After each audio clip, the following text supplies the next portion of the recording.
You asked me how I became a researcher in enlightenment. Yeah, yeah. You know that I have been always a researcher ever since my first doctoral work on creativity and underachievement.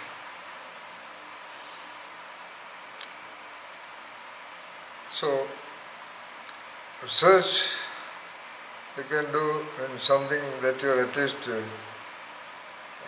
had a tip of the iceberg perception.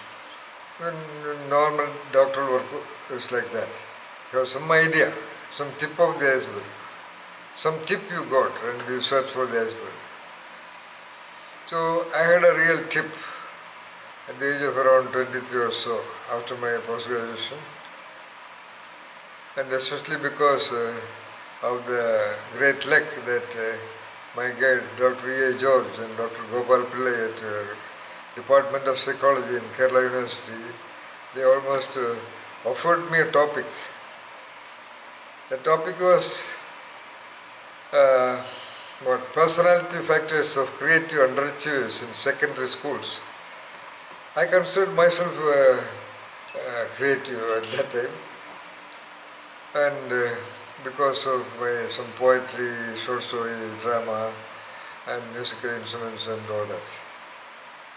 But that was not creativity per se. Creativity is much more than that. Anyway, underachievement, and I was an underachiever, though I had university rank and all that. I was a hooligan and a kind of a rowdy during my school days. And I had really just passed class 10 and repeat time plus 2, etc. So research in creativity. So whatever I did it really deep.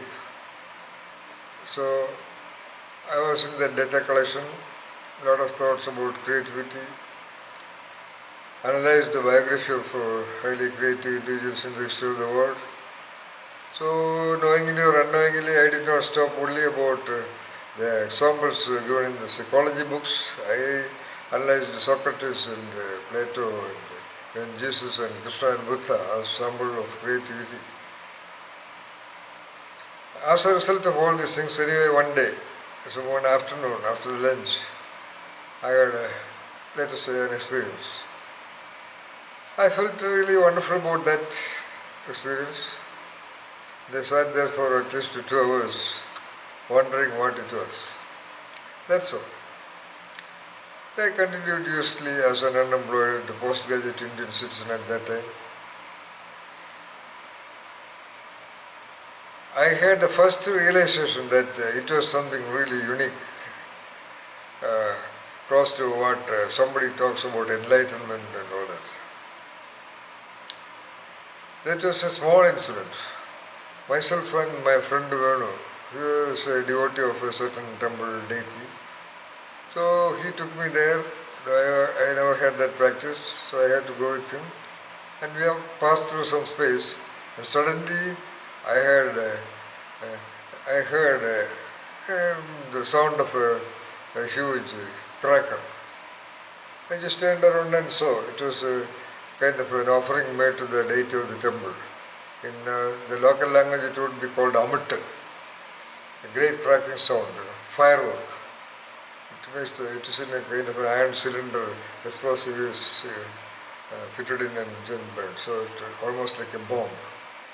I just turned around and looked at it. I was walking almost only about 3 feet by that distance. Somebody shouted, "Don't go." I did not understand. I had no familiarity with the temple, that culture I never had. Anyway, the point is, instantly I realized that I was not shocked. I was not jerked, not even a jerk of the body. I just turned around like a small, what you call, child play cracker kind of a thing. Why it was a big shock for me is because till then, till that point of time, sometime back, let's say, I was so scared of cracker sounds. Even children during Christmas season, then the local other for New Year Day, Vishu, etc., small crackers, it is called a potas, just a piece of round piece of paper, and just pressed it will make a tuck sound, that's all.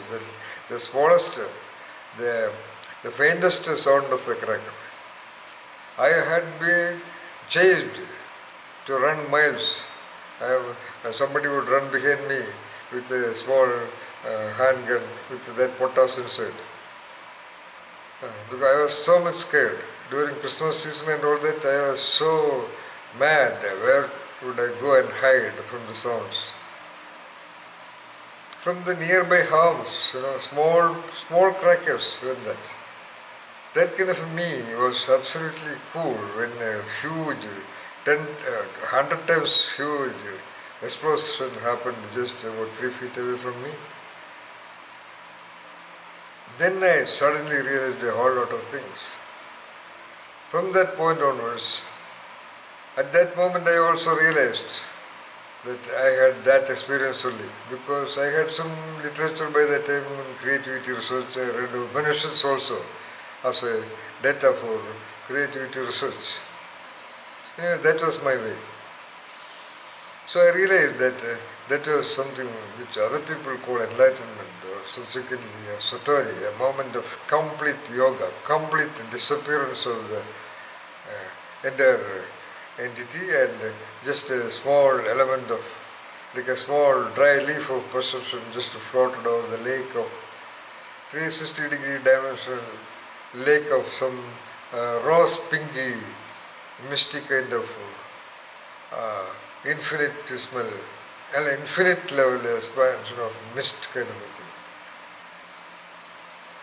From then onwards I was researching how I can direct somebody to procedures and processes by which this can be consciously, willfully tried. Then I read other literature related to that, all possible literatures, and covered all the major works, like Viveka Chudamani and all the Upanishads once again. Then I went to Tao and Tibetan Buddhism, the Tibetan Book of the Dead, and Tibetan yoga, and so on and so forth, Italian, all Western and Eastern things covered, and finally Zen.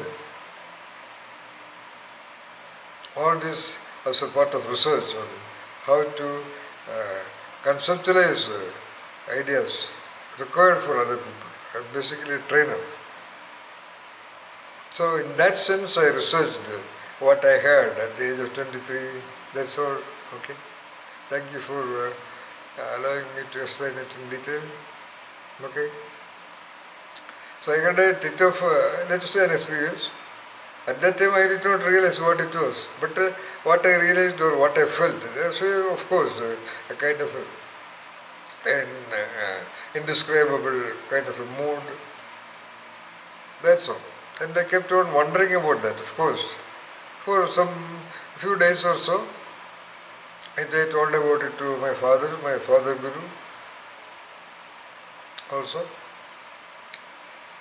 Subsequently, when I read further literature,